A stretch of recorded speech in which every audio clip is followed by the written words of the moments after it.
If you want ODM to survive, get rid of a rogue SG. Get rid of him. It's not because Raila had no mistakes. It's because we respected Raila even when we didn't know where he was taking us. There are so many decisions that Raila took, which at the face of it, we thought were mistakes.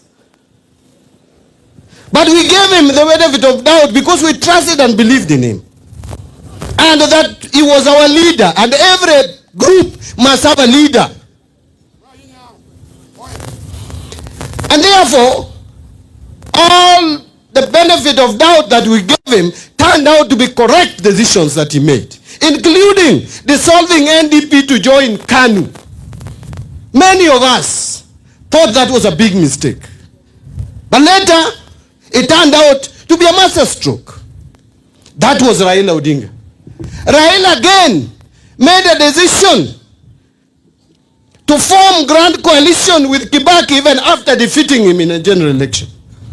Many of us thought we should stand firm and insist and fight to the end for us to reclaim our leadership. But he convinced us that the lives of our people is very important. And we accepted to work with Kibaki for 5 years. Later on, he shook hands with Uhuru when we didn't even know what he was up to. We supported that, and he became the presidential candidate of Azimio.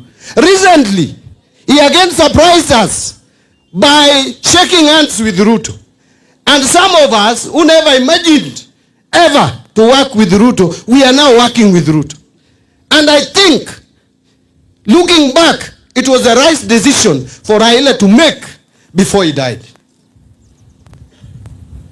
Therefore, whatever decision Oburu is making, as a party we must support. And I was shocked to see or hear Secretary General of the party insisting that Oburu is in office illegally. That Oburu is in office after having been elected by National Governing Council, that is not correct procedure of the party. I wonder which constitution of the party Sifuna is reading. I've been the chairman of ODM, the longest serving party official of ODM. 11 years as national chairman. I know, like the back of my hand, what the constitution of the ODM party says.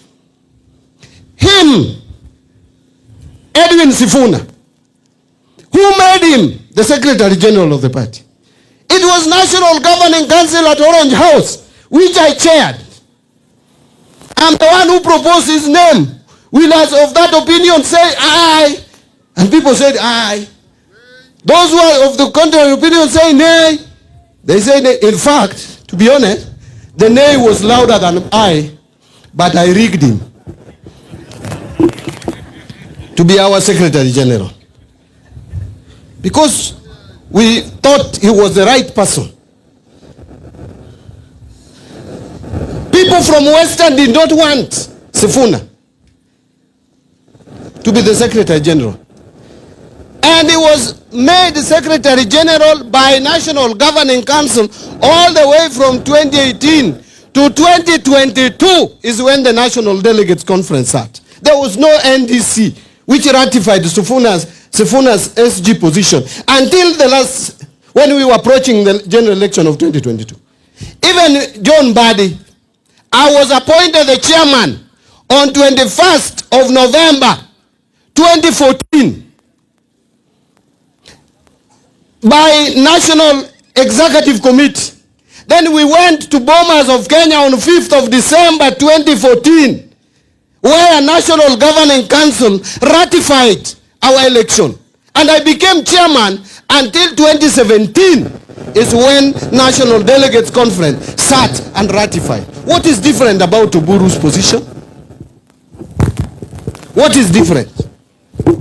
So let us not, if we have our own personal agenda, let's not mix it with party rules and regulations. And I will tell you, no one will break ODM. No one will, so long as we are still there, no one will break ODM. If you don't want to work with the mainstream party, then you exit. In fact, one mistake, one mistake, viongozi wa ODM, one mistake you are making is to imagine that ODM will remain intact after the death of Raila. Some people must leave. Some people must leave. Let me tell you the truth. This is now real hard politics. Some people must leave. If you still want to keep people whose agenda is different, watasumbua nyinyi. Before you reach election, you will have 3 ODMs. When Ababu Namwamba was becoming problematic, I told my former party leader, the late Raila, to allow me deal with him. I'm the one who dealt with Ababu until he left. And he left us in peace.